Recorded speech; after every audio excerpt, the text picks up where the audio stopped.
बिस्मिल्लाहिर्रहमानिर्रहीम। Dear students, अस्सलाम वालेकुम। मैं आपको एक्सरसाइज नंबर 1.1 करवाने लगी हूँ, जिसका क्वेश्चन नंबर 1 है find the order of the matrices. First of all आपको मैट्रिसेस की डेफिनेशन पता होनी चाहिए। मैट्रिसेस दरअसल मैट्रिक्स की प्लूरल है और मैट्रिक्स की डेफिनेशन है a matrix is an array of numbers enclosed within brackets. यानी कि इसमें नंबर्स को एक ख़ास तरतीब से लिखा जाता है और उनके आगे स्क्वायर ब्रैकेट लगा दी जाती है। मैट्रिसेस को capital letters A B C to Z तक में से किसी भी लेटर के साथ लिखा जा सकता है।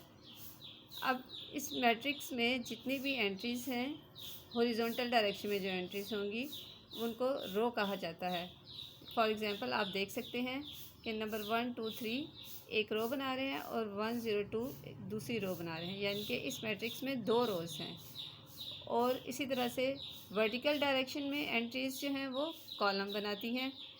फॉर एग्ज़ाम्पल मैट्रिक्स बी में 1 और -4 एक कॉलम है और 3 और 2 दूसरा कॉलम है, यानी कि इस मैट्रिक्स के भी दो कॉलम है।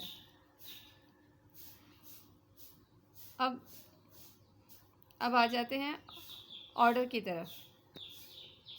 ऑर्डर क्या है? The number of rose and columns in a matrix specifies it's order.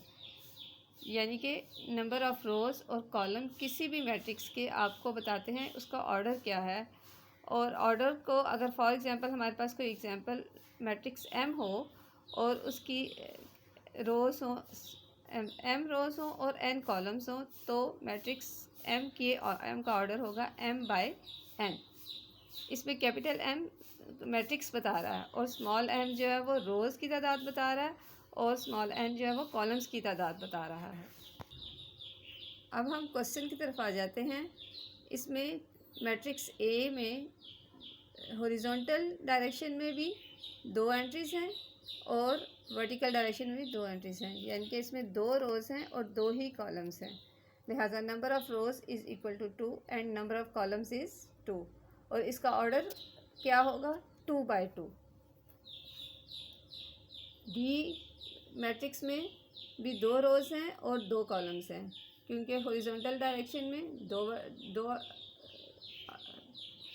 Entries हैं 2 और 0, 3 और 5। 2 0 एक रो बनाती है, 3 5 दूसरी रो। नंबर ऑफ़ रोज़ इज़ 2 और नंबर ऑफ़ कॉलम्स 2 और 3 एक कॉलम है, 0 5 दूसरा कॉलम है, यानी कि नंबर ऑफ़ कॉलम्स भी 2 हुए।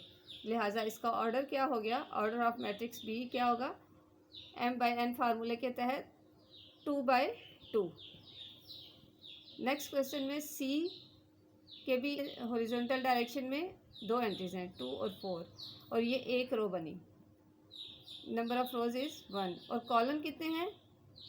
अब इसमें सिर्फ 2 और 4 दो अलग अलग कॉलम बना रहे हैं, ठीक है। इसमें नंबर ऑफ़ कॉलम भी 2 हो गए और इस मैट्रिक्स का ऑर्डर 1/2 आ गया।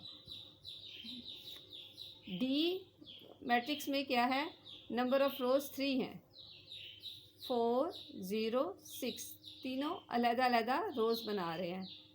और कॉलम नंबर ऑफ़ कॉलम्स कितने हैं? 1, सिर्फ एक कॉलम है। अगर आप इसको वर्टिकल डायरेक्शन में देखें तो एक ही कॉलम बन रहा है। लिहाजा इस मैट्रिक्स का ऑर्डर क्या है? 3/1। ई मैट्रिक्स में कितनी रोज़ हैं? ए और डी एक रो बनाती है, बी ई दूसरी रो, सी एफ तीसरी रो, यानी कि इसमें नंबर ऑफ़ रोज़ कितनी आ गई? 3 और नंबर ऑफ़ कॉलम्स इसमें 2 हैं। ए बी सी एक कॉलम बना, डी ई एफ दूसरा कॉलम। इसके लिए इस ऑर्डर ऑफ मैट्रिक्स ई क्या होगा? 3/2। एफ मैट्रिक्स में एक ही एलिमेंट है, इसलिए नंबर ऑफ़ रोज़ भी 1 हुई और नंबर ऑफ़ कॉलम भी 1 हुआ। लिहाजा ऑर्डर ऑफ मैट्रिक्स क्या हो गया? 1/1। जी मैट्रिक्स में 3 रोज़ हैं, 2 3 0 एंट्रीज़ मिलके एक रो बनाती हैं, 1 2 3 मिलके दूसरी रो बनाती हैं, 2 4 और 5 मिलके तीसरी रो बनाती हैं, यानी कि नंबर ऑफ़ रोज़ कितनी हो गई? 3। और इस तरह से इसमें नंबर ऑफ़ कॉलम्स भी 3 हैं, 1 2 1 2 एक कॉलम हुआ, 3 2 4 दूसरा कॉलम हुआ और 0 3 5 भी तीसरा कॉलम हुआ। ऑर्डर ऑफ मैट्रिक्स क्या आ जाएगा इसमें 3/3, यानी कि 3 रोज़ हैं और 3 ही कॉलम्स हैं।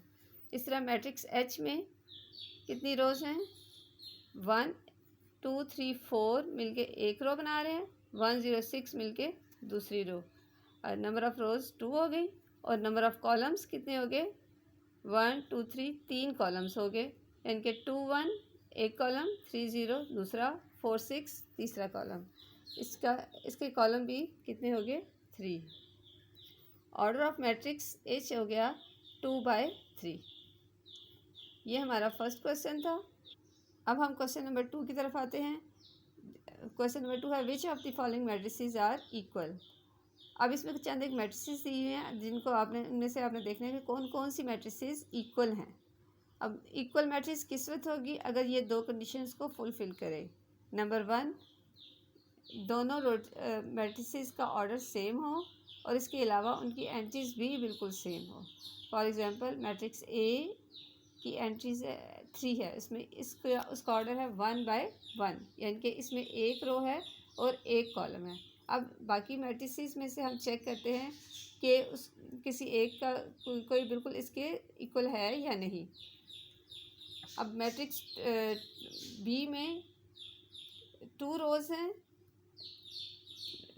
1 रो है और 2 कॉलम्स हैं। C इज़ इक्वल टू 5 - 2, 5 में से 2 माइनस करेंगे तो 3 आएगा। अब 5 - 2 एक ही एलिमेंट है, ये दो अलग-अलग कॉलम्स नहीं है क्योंकि इनके दरमियान माइनस साइन है। ठीक है, तो 5 - 2 हो जाएगा 3। अब C का जो आंसर आया 3 है। अब आप देखें कि A और C बिल्कुल सेम है, इनमें इनका ऑर्डर भी सेम है और इनकी एंट्रीज भी सेम ही हैं। इनके दोनों का आंसर सेम है 3 और 3, इसलिए A is equal to C होगा। अब देखें कि B के इक्वल कौन सा कॉलम मैट्रिक्स है। अगर हम देखें D को, उसके एलिमेंट्स हैं 5 और 3, E के 4 6 0 2, F के 2 और 6, E के 3 - 1 और 3 + 3, यानी कि अगर इसको सॉल्व करेंगे तो इसका आंसर आएगा 2 और 6। H के एलिमेंट्स हैं 4 6 0 2 और I के एलिमेंट्स हैं 5 और 3 + 2, या 3 और 2 को प्लस करेंगे तो 5 आएगा। अब आप देख सकते हैं कि B और I दोनों मैट्रिक्स का ऑर्डर भी सेम है और इनकी एंट्रीज भी सेम है, यानी कि B का ऑर्डर क्या है 1/2, क्योंकि इसमें एक रो और 2 कॉलम है, इसलिए इसका ऑर्डर है 1/2। इसी तरह से I को अगर हम सॉल्व करें मैट्रिक्स I को तो इसका ऑर्डर भी क्या आ जाएगा 1/2, यानी कि एक रो 2 कॉलम, और एंट्रीज भी अगर आप चेक करें तो सेम होंगी 3 और 5 3 और 5, लिहाजा हम कह सकते हैं B is equal to I। इसके बाद आप D मैट्रिक्स को देखें, इसकी एंट्रीज कौन सी हैं 5 और 3। अब बाकी मैट्रिसेस में से चेक कर लें किसी और की एंट्रीज इस तरह की हैं 5 और 3। D किसी के भी इक्वल नहीं है क्योंकि F का भी ऑर्डर 2/2 है, H का भी 2/2 है और G का 2/1 है और H का भी 2/2 है। ठीक है, इसलिए D के से इक्वल कोई भी मैट्रिक्स नहीं है। अगर आप E मैट्रिक्स को लें तो इसमें इसका ऑर्डर है 2/2, क्योंकि इसमें 2 रोज़ और 2 कॉलम्स हैं और इसकी एंट्रीज़ को अगर चेक कर लें 4 6 0 2। अब इसके बिल्कुल इक्वल अगर आप देखें तो H और उसकी भी ऑर्डर होगा 2/2, इसकी एंट्रीज़ भी सेम है 4 6 0 2। और J को अगर आप देखें तो अगर इसको आप सॉल्व करें 2 + 2 4, 2 + 4 6, 2 - 2 0 और 2 + 0 2 आ रहा है। इसकी भी एंट्रीज जो हैं वो E और H के बिल्कुल उसके जैसी हैं 4 6 0 2, यानी कि, और इसका ऑर्डर भी उन जैसा ही है यानी कि 2/2, लिहाजा E H और J तीनों मैट्रिसेस जो हैं इक्वल हैं। अब पीछे हमारे पास F और G रह गया। एफ़ का अगर ऑर्डर देखें तो ये है 2/1, क्योंकि इसमें 2 रोज़ और 1 कॉलम्स हैं और इसकी एंट्रीज़ क्या हैं 2 और 6। जी का अगर आप देखें मैट्रिक्स को, इसको सॉल्व करने के बाद हमारे पास 2 और 6 आया था, इसमें 2 रोज़ थी और 1 कॉलम था, इसलिए F is equal to G. Find the values of third question में हमने वैल्यूज़ फाइंड करनी है ए बी सी और डी की, विच सेटिस्फाई दी 2 मैट्रिसेस। अब क्वेश्चन में 2 मैट्रिसेस दी हुई हैं, उनमें उनको कंपैरिजन मेथड के ज़रिए उनमें आपने ए बी सी और डी की वैल्यूज़ फाइंड आउट करनी है।